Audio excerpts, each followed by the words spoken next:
ଏବେ ସବୁ କଥାରେ ଟଣା ଉତରା ସବୁବେଳେ ଲାଗିଛି ଖବର ଧାଡ଼ି। ତା ଭିତରେ ଭଲ ଓ ଜରୁରୀ ଖବର ବି ଅଛି, ଆଉ ଅଛି ମିଛ ଚର୍ଚ୍ଚା। ସେ ଭିତରକୁ ଯିବା ନାହିଁ। ସତ ଓ ଯାହା ଯେମିତି ସେମିତି ଖବର ଆମର ଆଞ୍ଚଳିକ ସମାଜର ସକାଳର ଖବର। ନମସ୍କାର, ଖବର ସହ ମୁଁ ଜ୍ୟୋତିରେଖା। ଆକ୍ସନ ମୋଡରେ ଭିଜିଲାନ୍ସ। ବଲାଙ୍ଗୀର ଲୋଡଶକ୍ତିଳ ପ୍ରକଳ୍ପର ମୁଖ୍ୟ ନିର୍ମାଣ ଯନ୍ତ୍ରୀ ସୁନୀଲ କୁମାର ରାଉତ ଉପରେ ଚଢ଼ାଉ କଲା ଭିଜିଲାନ୍ସ। ଆୟ ବହିର୍ଭୂତ ସମ୍ପତ୍ତି ଠୁଳ ଅଭିଯୋଗରେ ଗତକାଲି ସକାଳ 6ଟାରୁ ଲୋଡଶକ୍ତିଳ ମୁଖ୍ୟ ନିର୍ମାଣ ଯନ୍ତ୍ରୀଙ୍କ ଘର ଚଢ଼ାଉ କରିଛି ଭିଜିଲାନ୍ସ। ଲୋଡଶକ୍ତିଳ କାର୍ଯ୍ୟାଳୟକୁ ଲାଗି ରହିଥିବା ତାଙ୍କର ସରକାରୀ ବାସଭବନ, କାର୍ଯ୍ୟାଳୟ ଓ ଅନ୍ୟାନ୍ୟ ସ୍ଥାନରେ ଚଢ଼ାଉ କରିଥିବା ଜଣାପଡ଼ିଛି। ଏକ 7 ଜଣିଆ ଟିମ୍ରେ ଡିଏସ୍ପି ମନୋରଞ୍ଜନ ପାଇକରାୟଙ୍କ ନେତୃତ୍ୱରେ ଇନ୍ସପେକ୍ଟର ତାପସ ରଞ୍ଜନ ରଣା ଓ ଶ୍ରୀ ବଲ୍ଲଭ ନାୟକ, ସୁନୀଲ କୁମାର ରାଉତ ମୁଖ୍ୟ ନିର୍ମାଣ ଯନ୍ତ୍ରୀଙ୍କ ସରକାରୀ ବାସଭବନ ଓ ଲୋଡଶକ୍ତିଳ କାର୍ଯ୍ୟାଳୟ ତାଙ୍କ ଚେମ୍ବର ଚଢ଼ାଉ ଜାରି ରହିବା ସହ ସମସ୍ତ କାଗଜପତ୍ର ଯାଞ୍ଚ କରାଯାଉଛି।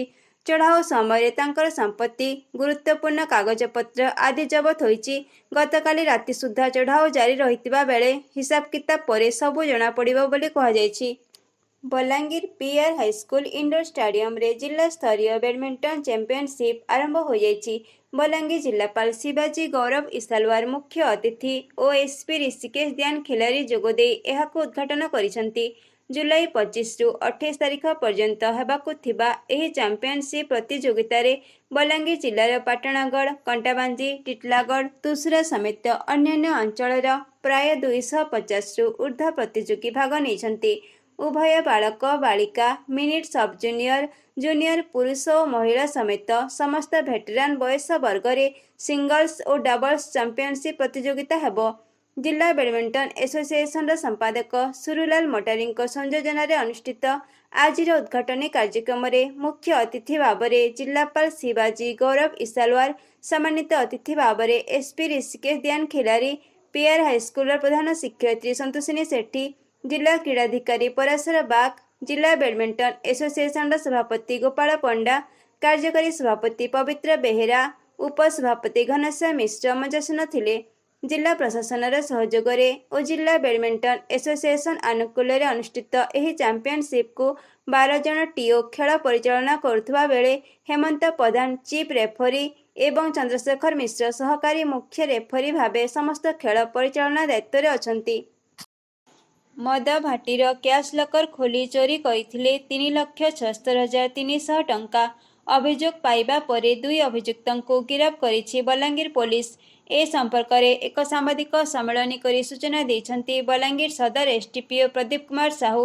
ସୂଚନା ଅନୁସାରେ ପୁଇଁତଲା ଥାନା ଅନ୍ତର୍ଗତ ଶାନ୍ତପୁର ମଦ ଭାଟିରୁ କ୍ୟାସ୍ ଲକର ଖୋଲି 3,76,300 ଟଙ୍କା ଦୁର୍ବୃତ୍ତମାନେ ଚୋରି କରି ନେଇଥିବା ସମ୍ପର୍କରେ ଭାଟି ମ୍ୟାନେଜର କୃଷ୍ଣ ପ୍ରସାଦ ସାହୁ ଅଭିଯୋଗ କରିବା ପରେ ବଲାଙ୍ଗୀର ଏସ୍ପି ଋଷିକେଶ ଖିଲାରୀଙ୍କର ନିର୍ଦ୍ଦେଶରେ ଏକ ସ୍ୱତନ୍ତ୍ର ଟିମ୍ ଗଠନ କରାଯାଇ ତଦନ୍ତ ଆରମ୍ଭ କରାଯାଇଥିଲା। ତେବେ ଏହି ମାମଲାରେ ବରଗଡ଼ ଜିଲ୍ଲା ଗାଇସ୍ଲେଟ ଥାନା ସନ୍ଦିବାହାଲ ଗାଁର ସୁନୀଲ ମିର୍ଦ୍ଧା ଏବଂ ନିତ୍ୟା ଓରଫ ନିତ୍ୟାନନ୍ଦ ସାହୁଙ୍କୁ ଗିରଫ କରାଯାଇଥିବା ସୂଚନାରେ କୁହାଯାଇଛି। ସୁନୀଲ ମିର୍ଦ୍ଧା ଭାଟି ବନ୍ଦ ହେବା ପରେ ସମସ୍ତେ ଶୋଇଥିବା ସମୟରେ କୌଶଳ କ୍ରମେ ମ୍ୟାନେଜରଙ୍କ ପାଖରୁ ଚାବି ଆଣି କ୍ୟାସ୍ ଲକର ଖୋଲି ସେଥିରେ ଥିବା 3,76,300 ଟଙ୍କା ନେଇ ଚମ୍ପଟ ମାରିଥିଲେ। ନିତ୍ୟା ମୁଖ୍ୟ ଅଭିଯୁକ୍ତ ସୁନୀଲକୁ ବାଇକ୍ ସାହାଯ୍ୟରେ ନେବା ଆଣିବାରେ ସହଯୋଗ କରିଥିବା କୁହାଯାଇଛି। ଗିରଫ ଅଭିଯୁକ୍ତମାନଙ୍କ ଠାରୁ ନଗଦ 1,72,540 ଟଙ୍କା, 1,14,800 ଟଙ୍କା ମୂଲ୍ୟର ସୁନା ଗହଣା, ଗୋଟିଏ ମୋଟରସାଇକେଲ ଏବଂ 2ଟି ମୋବାଇଲ ଫୋନ୍ ଜବତ ହୋଇଥିବା ସୂଚନାରେ କୁହାଯାଇଛି। ଗତକାଲି ଆମର 22/23/2024 ନାଇଟ୍ରେ କିଛି ଅଜଣା ଚୋର ଆମର ସାଉଥପୁର ଅଛି ଯେଉଁ ପୁଇଁତଳା ଥାନା ଅଣ୍ଡରରେ ତା'ର ଗୋଟେ ଭାଟି ଅଛି, ସେ ଭାଟି ଭିତରେ ପଶିକିରି ତା'ର କ୍ୟାସ୍ ଲକରରୁ ପ୍ରାୟ 3,76,300 ଟଙ୍କା ଚୋରି କରି ନେଇଯାଇଥିଲେ। ତ ତାରି ଭାଟିର ମ୍ୟାନେଜରଙ୍କ ରିପୋର୍ଟ ଆଧାରରେ ଗୋଟେ କେସ୍ଟେ ହେଇଥିଲା ଆମର ପୁଇଁତଳା ଥାନାରେ। ପୁଇଁତଳା ଥାନା କେସ୍ ନମ୍ବର 254/24 305 BNS 254/24 ଗୋଟେ କେସ୍ଟେ ହେଇଥିଲା।